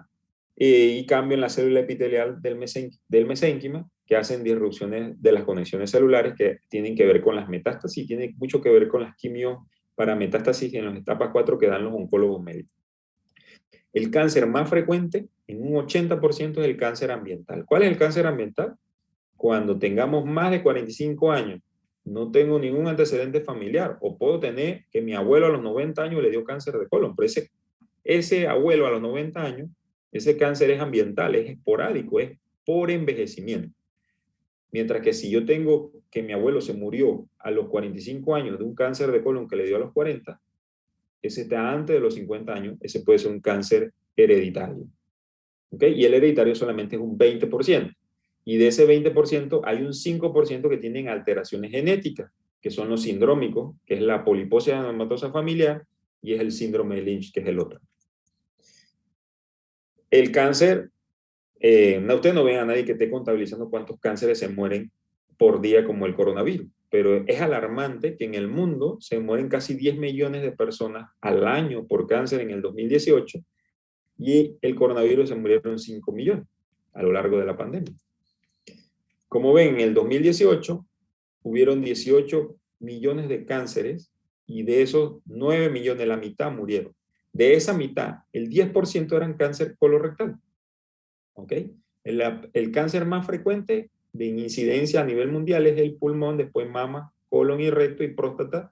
Si lo hacemos hombre y mujeres, si dividimos hombre, probablemente próstata es más que colon y recto, y si dividimos mujeres, mama es más frecuente que colon y recto. Pero cuando mezclamos ambos sexos, el colorectal es el tercero de mayor incidencia y el segundo de mayor mortalidad. En América, ¿verdad?, es el tercero de mayor incidencia y el tercero de mayor mortalidad según sexo, siendo los de mayor mortalidad Barbados, Uruguay, Haití. Miren Haití, por cada cáncer colorectal tiene una relación de 1 a 2 prácticamente. Y la incidencia de mortalidad, Haití, casi similar, o sea que por cada que diagnostica prácticamente se muere. Miren Panamá, que está en el centro, donde dice Panamá, que dice que por cada cáncer colorectal, por 2 cánceres colorectal, hay 1 que se muere. Si ven Estados Unidos y Canadá, por cada 3 que se diagnostican, hay 1 que se muere. ¿Ok? Nosotros queremos estar como Canadá y Estados Unidos. Eso es lo que queremos, acercarnos acá, a la curva, al lado derecho de la curva, porque quiere decir que nos lo estamos diagnosticando más temprano para evitar la muerte, que es el objetivo de esto. Entonces, en Panamá en el 2018 fue la causa número 1 de todos los cánceres de mortalidad. Fue el quinto de mayor incidencia y es el 10% de todas las muertes por cáncer. Y el problema es que 50% son diagnosticados avanzados.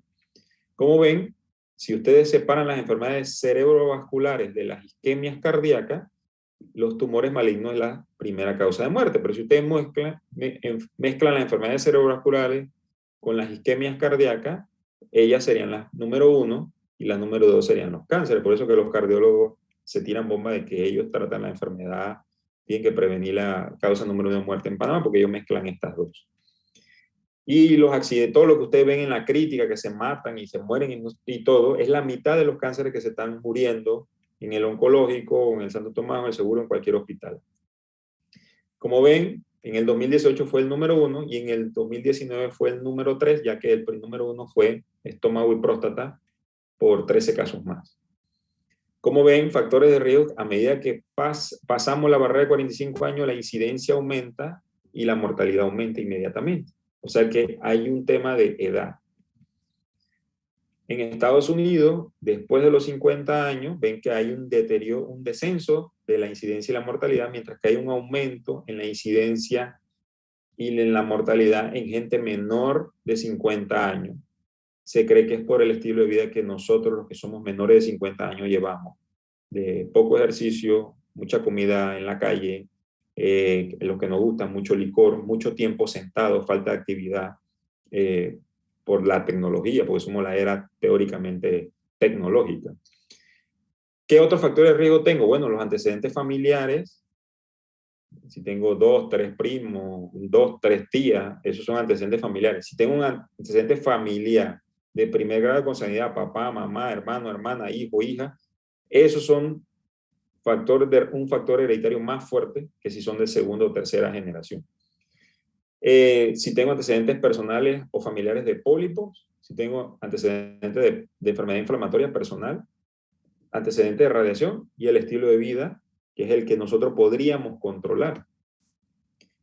Entonces, ahí en Estados Unidos ven mucho de los de la diferencia socioeconómica. Ellos no saben si hay un subregistro o si de verdad es que es un cáncer que le da a las personas con alto nivel socioeconómico. No saben porque, ¿verdad? Porque creen que los homeless y eso tienen un subregistro.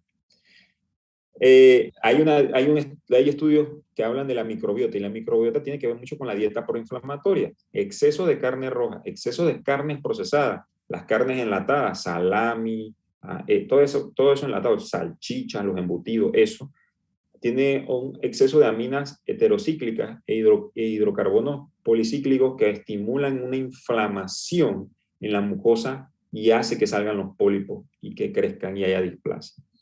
Una disbiosis en el microbioma, que no se sabe si es causa o consecuencia, está demostrado. Le dieron a ratas comida saludable y a otras ratas les dieron comida chatarra y vieron que la microbiota que tenían las ratas que comían comida ligera, que son bacterias que crean proinflamación en la pared del intestino, que son procancerígenas.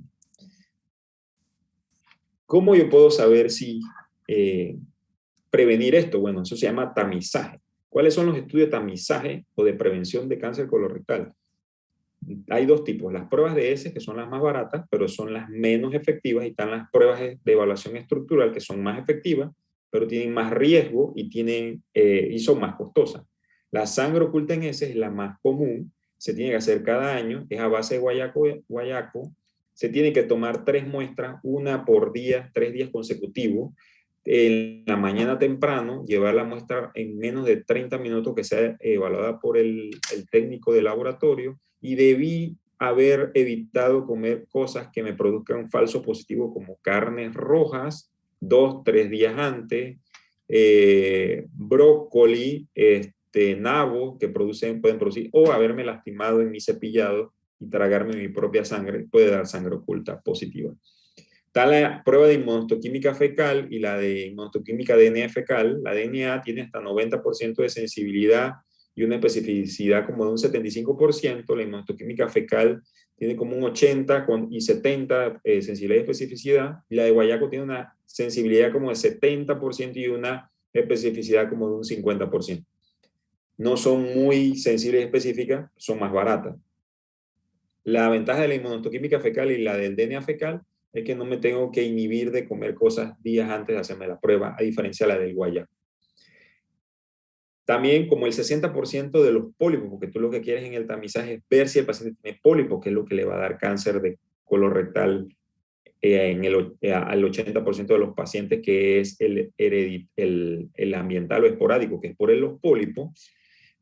El 60% está del ángulo esplénico descendente, sigmoides y recto. Entonces, una rectosigmoidoscopía hasta el ángulo esplénico me puede prevenir todos estos pólipos. Entonces, una rectosigmoidoscopía flexible mezclando con una prueba de sangre oculta, cada 5 años me puede hacer un tamizaje bastante similar al de una colonoscopía. Está la colonoscopía virtual, que es una colonografía por tomografía computarizada, que es una reconstrucción que ellos hacen metiendo aire al colon, dilatan todo y por 3D reconstruyen el colon y ven si tienen pólipo, y tiene una sensibilidad y especificidad similar a la colonoscopía. Pero ninguna de las 5 pruebas mencionadas anteriormente puede ver y quitar los pólipos, que esa es la ventaja de la colonoscopía. La colonoscopía es diagnóstica y terapéutica. Cualquiera de las 5 que salga positiva va rumbo a una colonoscopía, y por eso la colonoscopía, al ser diagnóstica y terapéutica, si sale normal es cada 10 años, y no me tengo que estar haciendo sangre oculta todos los años. Como ven, la Sociedad Americana de Cáncer de Oncología recomienda que desde los 45 años es el tamizaje. ¿Cuál es la idea del tamizaje? Bueno, primero evitar el crecimiento de los pólipos, de los adenomas. Si yo detecto que puede haber un adenoma y hago una colonoscopia y lo remuevo, ya no va a haber un crecimiento de adenoma, no va a haber cáncer. Entonces, con remover los adenomas prevengo el cáncer. ¿Qué es lo otro? Que si tengo un cáncer preclínico, o sea, que tengo un cáncer asintomático, que no me genera ni un síntoma, probablemente está en etapa temprana. Si hago el diagnóstico temprano, puedo hacer el tratamiento a tiempo y evito la muerte por cáncer. O sea que esa es la ventaja del tamizaje. Me lo puede detectar tempranamente y me lo puede prevenir, porque prevenir es que no me dé, a diferencia de próstata y mama, que no se pueden prevenir, es detección temprana. En colon y recto sí hay tamizaje para prevenirlo, porque si usted detecta el pólipo y ese pólipo en 5 años me va a dar un cáncer y me lo remueven, ya no hay cáncer, me evitaron el cáncer, entonces me lo previnieron. Este es un ejemplo de una colonoscopía, creo que le había mostrado este video. Se inyecta, ahí hay un pólipo, ustedes ven, tiene un pedículo pequeño, pero ese pedículo se ve como con un cambio de coloración diferente, entonces nos vamos a llevar todo, ¿verdad? Con esa asa y energía, y se remueve, se retira, y el orificio que queda ahí se le cierra con un clip. Y si ese pólipo en el 2027 iba a ser un cáncer, en el 2021 era un pólipo todavía y se removió tempranamente. Y lo único que este paciente, por ese pólipo se tiene que hacer colonoscopia, ya no cada 10 años. Eso hay guía, según el tamaño. Si ven este tamaño, este pólipo es más de 1 centímetro. Si es más de 1 centímetro, está entre 1 a 3 años la siguiente colonoscopia. Hay que ver si es túbulo velloso o velloso, porque son los de mayor riesgo. Le estirpe, los de tubulares solamente 2%, los túbulos vellosos hasta 25% y los vellosos hasta 40% de riesgo de dar cáncer. Si es un adenoma túbulo velloso o velloso, ya es al año, sin importar el tamaño. Si es más de 1 centímetro y era un tubular, podría ser en 2, 3 años. Si es túbulo velloso, en 1 año se la tiene que repetir.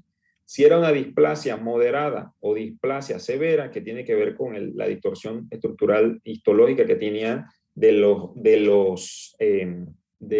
la distribución glandular, también si es displasia moderada o severa, es al año. Si no lo quité completo y lo quité por fragmento y me queda la duda, probablemente tengo que repetirla entre 4 a 6 meses por tarde. Entonces, los pólipos se pueden clasificar como en este, pediculado o sésil, que es el plano. ¿Ok? Esa es la diferenciación visual, ¿verdad? Y los pólipos se pueden clasificar histológicamente en adenomas tubulares, adenomas túbulo vellosos y adenomas vellosos. Pueden ser pólipos premalignos, que son los adenomas, que son los que pueden dar cáncer, y los que no pueden dar cáncer, que son pólipos inflamatorios o hiperplásicos, no pueden dar cáncer. Entonces, ¿qué síntoma le da el cáncer colorectal? Bueno, si está, depende de dónde, en qué parte del colon recto esté. Si está cerca del ano, va a dar un sangrado rojo brillante como las hemorroides, ¿verdad? Lo que pasa es que el paciente llega, tengo 65 años y sangro por las hemorroides. La incidencia de hemorroides es entre 45 a 60, ¿ok? Después de los 60, sangrado hemorroidal no es imposible, pero no es lo más común que yo veo. El sangrado es otra cosa. Si está en el recto, va a dar tenesmo, sensación de que tengo algo y no puedo evacuar completo. Sangrado, parestesia, si está muy grande y está afectando nervios, me puede dar parestesias, ahí sí. Incontinencia fecal, incontinencia de moco o prolapso. Si está en el lado izquierdo del colon, sigmoides, colon descendente, el lumen ahí es estrecho. Acuérdense que hay un lumen más estrecho. Ahí puede dar adelgazamiento de las heces. También puede dar rectorragia o dolor abdominal por obstrucción. Si está en el transverso o en el colon derecho, puede crecer mucho más. Y al crecer mucho más puede dar anemia, puede dar hematoquesia, que es sangrado oscuro, puede dar dolor abdominal, masa corporal y obstrucción. Mañana en el Santo Tomás tenemos un paciente que llegó por anemia, pero lo tiene en el sigmoide. ¿Pero por qué la anemia es? Porque está medio obstruido y tiene un componente que donde pasa las heces, le roza y sangra abundantemente, pero rectorragia abundante. Hemoglobina en 8, ¿verdad? Pero ya tiene adelgazamiento de las heces. Y por eso tiene anemia, porque cada vez que evacúa sangra mucho. Pero generalmente la anemia es más frecuente del lado derecho, el lado proximal del colon. Entonces, si tengo la sospecha de un cáncer, hay que hacerle los estudios de sangre oculta, me va a una colonoscopia o un estudio de imagen, un CAT, para ver si tiene la masa. Si tengo la sospecha clínica de un cáncer, ¿verdad? Y si tiene esto, hay que tomar biopsias, así como ve aquí. Como ven, esto es en la unión, en el recto medio. Ahí el lumen se reduce de 5 centímetros, se reduce a menos de 1 centímetro. Por eso el paciente ve adelgazamiento de las heces. Y sangra con facilidad, porque rosa tiene ese tejido. Entonces, colonoscopia más biopsia es el diagnóstico, ¿verdad? El diagnóstico no es el CAT. El CAT te puede decir, veo engrosamiento en el recto. Pero eso no es el diagnóstico, es la sospecha. El diagnóstico es la biopsia. Mandarlo al patólogo. Y generalmente hasta el 97% puede ser adenocarcinoma, pero están los otros, carcinoides, linfoma, sarcoma, de carcinoma de células escamosas, que no es muy común ahí, pero bueno, melanoma también. El estadiaje es saber en qué etapa está, si está metastásico o no. Si es colon, si es el abdomen, el estadiaje es simplemente saber si tiene metástasis o no, y eso es con un CAT de tórax, abdomen y pelvis, porque generalmente la metástasis la dan o a pulmón o a hígado. Generalmente el sitio más común es hígado, por retorno venoso a la porta, porque el retorno venoso de todo el colon es a la porta. El retorno venoso va por las ilíacas. Entonces, por eso el recto puede dar más metástasis a pulmón. Y en el recto sí es importante saber la etapa si está localizado, pequeño, ver las capas de la pared del recto, que son la submucosa, muscular, grasa y serosa. Entonces, ahí sí es importante hacerlo por resonancia de pelvis, además del CAT. La resonancia de pelvis para ver la T y el ultrasonido anorrectal es para ver la T. Igual la resonancia para ver la M. Y el CAT es para saber la M, que es la metástasis. En el CAT, entonces en el recto se hace no solamente CAT, sino resonancia y ultrasonido. Mientras que en el colon, que es en la parte abdominal, solo es CAT. Se le hace antígeno carcinoembrionario ya que es factor pronóstico. Si está elevado, es un factor de mal pronóstico. Si está normal, es un factor de buen pronóstico. El estadiaje, hay tres, el TNM. El TNM, la T, significa la profundidad del tumor. Un T1 agarra su mucosa. T2 agarra la muscular propia de la pared. El T3 atraviesa la muscular propia y agarra la grasa, y el T4 llega a la serosa. Y a veces el T4B es que filtra la serosa de otro órgano. Y la N si tiene ganglios, y M es si tiene metástasis. M1A si la metástasis es a un solo órgano. Tengo metástasis solo en el hígado. 1B si tengo metástasis en 2 sitios diferentes, digamos, hígado y pulmón, o hígado y peritoneo. Es un M1B. Pero si ya tengo en peritoneo, es M1C, que son los peor pronósticos, son las peores metástasis, son los pacientes con peor pronóstico y peor respuesta. Entonces, las etapas, la etapa 1 y 2, son los pacientes que no tienen ganglios ni metástasis. O sea, los T1, T2, N0, M0 son etapa 1. Y los T3 y T4, N0, sin ganglio y sin metástasis, son los etapa 2, perdón. Los etapa 3 son los que tienen ganglios positivos sin metástasis a distancia. No importa la T, apenas hay un ganglio, ya subjetivo de malignidad, se considera etapa 3. Y los etapa 4 son los que tienen metástasis a distancia en otro órgano. El tratamiento es multidisciplinario, es un equipo. ¿Por qué? Porque no solamente es el oncólogo o radiooncólogo, sino el cirujano, pero también está el endoscopista, ahí está el psiquiatra, el psicólogo, la nutricionista, cuidados paliativos, las terapias físicas, son pacientes, la enfermera de ostomizado, los médicos que ven las comorbilidades del paciente. ¿Cuál es el tratamiento de un cáncer de colon? Bueno, si es un cáncer de colon con intención curativa, o sea que es una etapa 1, 2 o 3, porque los etapa 4 son los que tienen metástasis a distancia, es cirugía curativa removiendo todo el colon, ¿verdad?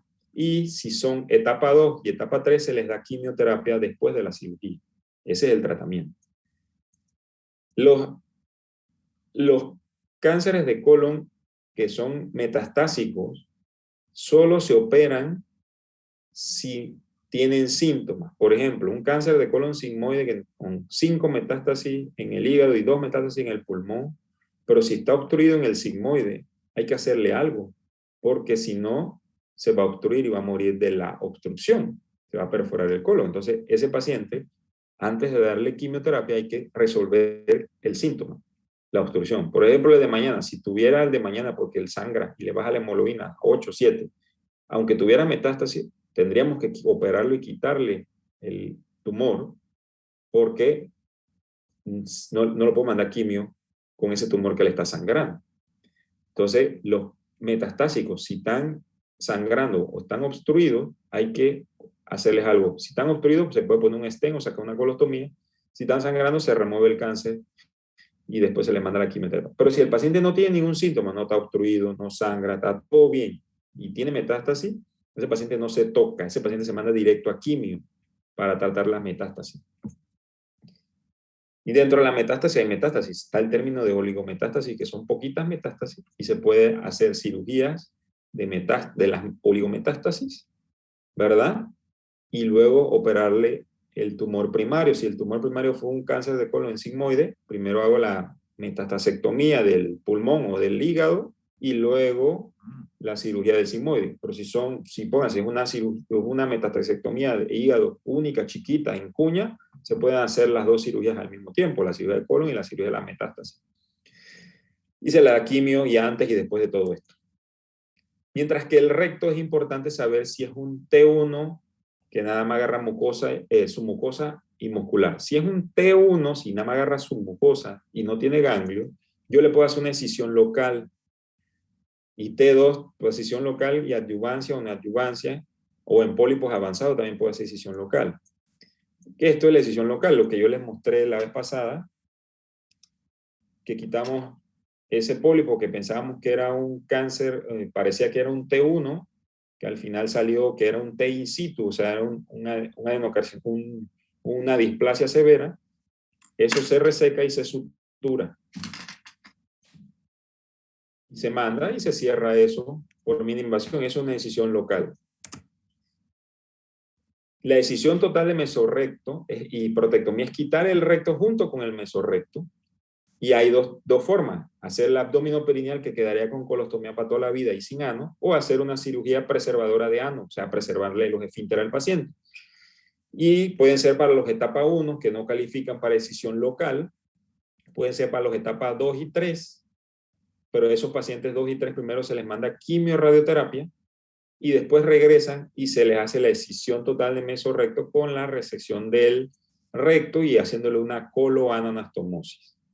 Se le puede dar radioterapia de curso corto y curso largo, quimioterapia de inducción, que al inicio generalmente se la queda en el oncológico. ¿Por qué? Porque como demoran demasiado tiempo esperando la radiación, hasta 2 meses, le dan quimio esos 2 meses que están esperando la radiación. Y allá en la radiación le dan quimio y radio juntos. En otros lados es la quimioterapia de consolidación.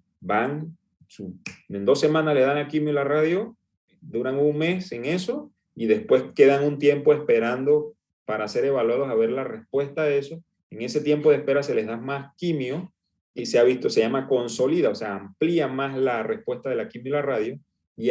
Y con esta quimio y radio hay pacientes hasta un 20% que se les desaparece y no hay que operarlo.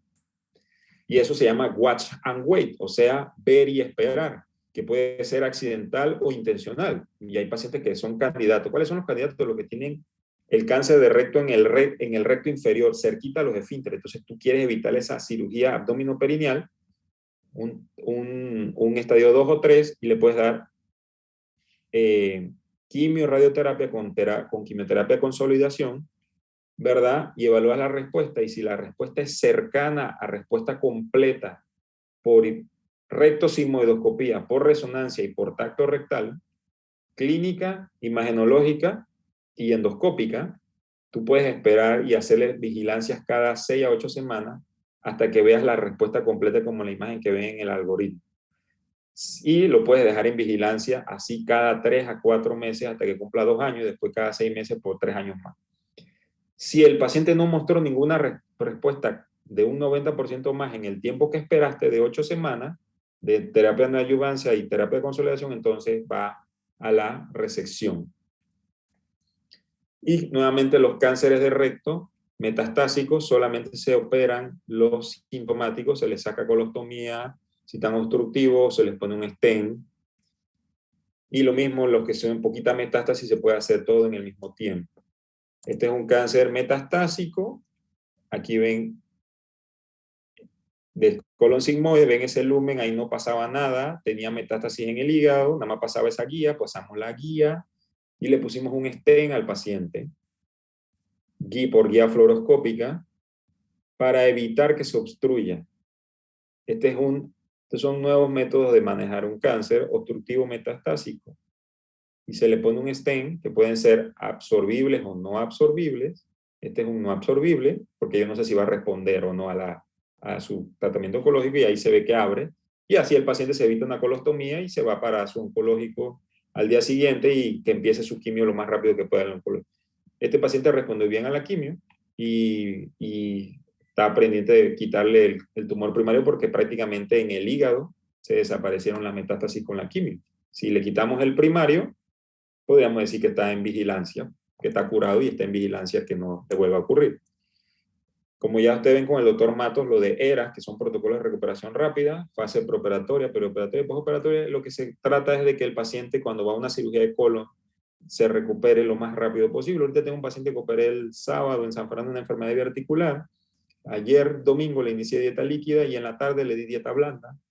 Y hoy pude irse, pero el paciente está un poco aprensivo, así que mañana se va, me va a durar 3 días, pero me pudo haber durado 2 días postoperatorio porque apliqué todo esto.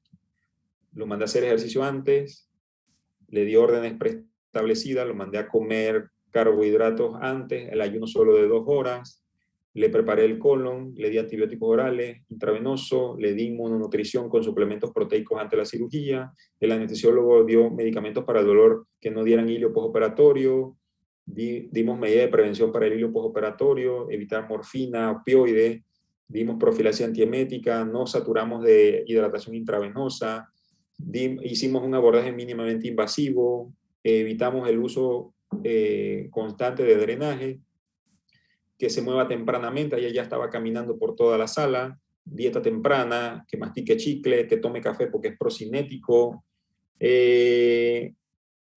ya ayer no estaba con medicamentos intravenosos, le quitamos todos los analgésicos intravenosos y está solamente con analgésicos orales y el antibiótico intravenoso. Ayer se le quitó la sonda Foley y se le aplica todo eso. Los aspectos oncológicos tienen que saber que todo debe tener un margen. 5 centímetros distal y proximal si es colon, y si es recto, 2 centímetros distal, y si es recto inferior cerca de los esfínteres, se acepta hasta medio centímetro. pero hay que cosechar todo, quitar el mesocolon y el mesorrecto, porque ahí están los ganglios, hay que quitarlo completo. Ligar el pedículo vascular lo más proximal a la raíz donde inicia ese vaso. Si es la sigmoidea, tengo que ligarlo más cercano a la mesentérica inferior. Entonces, si es colon derecho, se quita si es en el lado derecho del cáncer, se quita, es una micolectomía derecha, se liga la ileocólica y la cólica, la rama derecha de la cólica media. Si es un cáncer en el ángulo hepático, se liga la ileocólica y toda la cólica media, por eso se llama derecha extendida. Si es un cáncer en el ángulo esplénico del colon transverso o en el transverso medio, puede ser, hay que ligar toda la cólica media y la cólica izquierda. Y se hace una colo-colon. Si es en el colon descendente, se le hace una hemicolectomía izquierda, que hay que ligar la cólica izquierda y la rama izquierda de la cólica media. O también puedes hacer una sigmoidectomía con hemicolectomía, con colectomía izquierda y bajar la anastomosis del transverso proximal al recto. Si es el sigmoide, solamente se liga la proximal al nacimiento de la mesentérica inferior.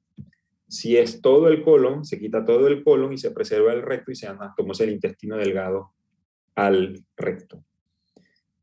La anastomosis se puede hacer como quiera el cirujano, puede ser intracorpórea sin sacarlo o sacándola, puede ser cirugía de una sola invasión o multipuerto y tal la cirugía robótica que cada día va ganando más. Las engrapadoras deben ser engrapadoras que agarren todo el intestino para evitar múltiples disparos, ya que entre más disparos para cortar, si lo corto por pedacito con grapita, ahí donde cruzan grapa con grapa pueden haber fugas, leaks. Entonces, esto es para que vean cómo se quita todo. Esto es un tumor de una colectomía total, por un Lynch que hicimos en el Santo Tomás y toda la engrapadora está agarrando todo el tumor y se cortó todo y después se hace la ilio-recto-anastomosis. Después se revisa la anastomosis, aquí ven una revisión de la anastomosis, que no esté sangrando, que esté permeable, se mete aire y afuera se le pone agua y se prueba la prueba neumática. Lo del verde indocyanina que se los expliqué, que se pone verde indocyanina en el ureter, para que después se pueda ver en el ureter y no lesionar el ureter. Ahí pueden ver los ureteres. Aquí pueden ver que también sirve para perfusión, para ver si la anastomosis está bien perfundida. Aquí se hace la anastomosis. Este es el de la continuación de la colectomía total que hicimos, la ilio-recto-anastomosis del síndrome de Lynch. Aquí vamos a hacer una anastomosis ilion del intestino delgado al recto, como ven. Vamos a unirlo.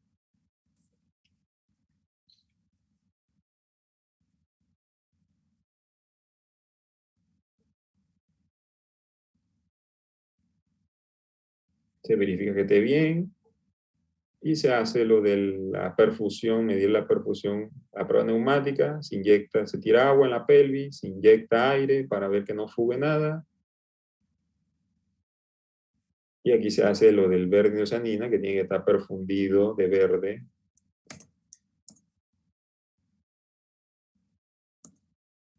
También sirve para ver los ganglios. Uno inyecta el verde en el tumor y el tumor va a inervar a los ganglios, ahí se ven los ganglios y me sirve para hacer la disección cuando voy buscando el pedículo hasta donde voy a ligar, ligo hasta donde vean los ganglios para hacer la decisión de los ganglios. Este fue un T3N1, ganglios, se reseca.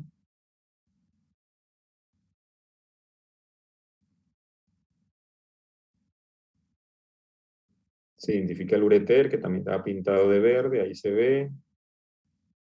Se separa el ureter, se busca el pedículo.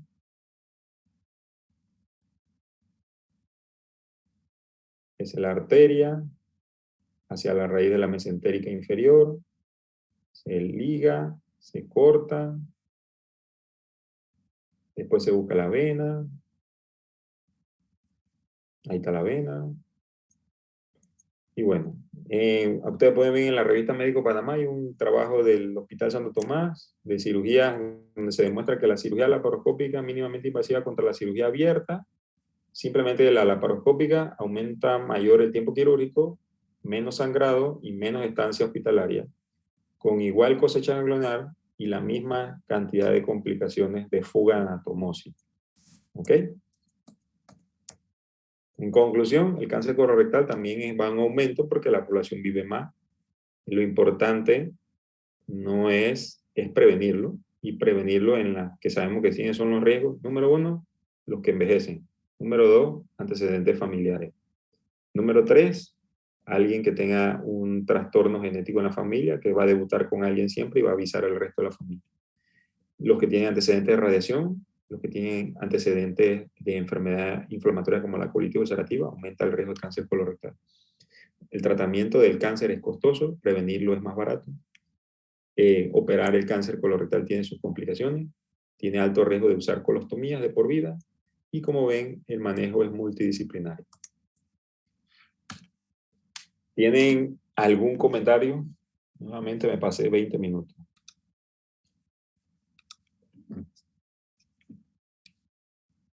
¿Alguien tiene alguna duda? Entonces, mensaje para llevarse a su casa. 1, no es que van a haber más cáncer que hemorroides. Probablemente van a haber más hemorroides y fisuras que cualquier otra cosa. Eso es lo que yo más veo. Yo no me paso operando cáncer. En el Santo Tomás, que es un hospital de tercer nivel que refieren pacientes, veo cáncer, pero eso no es lo común que van a ver ustedes si son médicos de atención primaria. Los médicos de atención primaria lo que van a ver son hemorroides, fisuras, infecciones de transmisión sexual por el ano, dolores abdominales por divertículos, y eso tienen que saberlo. No van a estar viendo Crohn, CUSI, cáncer colorectal. Pero si les llega alguno, se ve decoroso que ustedes sepan. Si usted es ginecólogo, ¿qué tiene que saber si usted quiere ser ginecólogo? Increíblemente, los ginecólogos son los que manejan la patología no rectal de sus pacientes. Los urólogos le manejan la patología no rectal a sus pacientes. Y cuando no pueden, lo mandan con el coloproctólogo. O sea que no importa lo que usted vaya a agarrar, usted tiene que saber esta charla, porque probablemente es la única charla en toda la carrera de medicina que van a escuchar de patología no rectal y de cáncer colorectal, a menos que roten coloproctología en su internado, o que agarren cirugía general y después quieran agarrar coloprocto, que nuevamente los invito, que esa es una buena subespecialidad, la especialidad de coloproctología, el único que es larga, y hay que tener un poquito de paciencia, lo de respetar las jerarquías en cirugía general. Pero como todo, el internado y la residencia es algo pasajero, como la facultad de medicina. Y esos 6 años fueron todos los días de mi vida, un día menos en la facultad de medicina, un día hasta que me gradué. Así mismo, ustedes están ya casi graduándose, ustedes ya esto es pasajero. Pronto van a ser internos, van a generar dinero, van a ganar, van a ver el fruto de su trabajo. ¿Qué van a estudiar? Tienen que gustar algo que les guste y que también les dé calidad de vida. ¿Ok? Y con la proctología, yo amo lo que hago y me da calidad de vida. Y si me estranocho haciendo lo que me gusta. Ese es el mensaje para llevar a la casa. ¿Ok? Nuevamente les agradezco y me disculpo nuevamente por conectarme tarde, pero increíblemente tengo muchas cosas que hacer a veces y me enredo. ¿Algún comentario? Si no, eso es todo. Y los que vayan a rotar Santo Tomás, con gusto los espero allá. Dale, pues nos desconectamos. Hasta luego. Hasta luego, doctor.